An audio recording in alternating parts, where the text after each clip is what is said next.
विकसित भारत गठन में महिला भूमिका गुरुत्वपूर्ण। अर्थनीति में सेमानकर बृहत योगदान रहिबा दरकार। एक रिपोर्ट अनुसार भारतीय अर्थव्यवस्था 14 ट्रिलियन डॉलर योगदान पाई देशर कार्यबल में अतिरिक्त 40 कोटी महिला जोड़ा पड़ो। एथिपाई 2046-47 आर्थिक वर्ष सुधा महिला श्रम बल योगदान हार को 2 गुणा करने पड़ो। वर्तमान यह 37% थिबा बेले यह 70% को बढ़ाइबा को हेबो बोली एक नुआ रिपोर्ट रे कहा जायछि।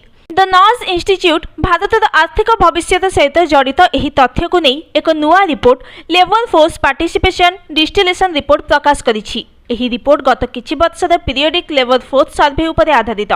2047 सुधा भारत 30 ट्रिलियन डॉलर अर्थनीति पलटिबार लक्ष्य रखिछि। विकसित भारत लक्ष्य हासिल पाई श्रम शक्ति रे महिला योगदान रे उल्लेखनीय वृद्धिर आवश्यकता रहितिबा रिपोर्ट रे उल्लेख कराଯାଇଛି।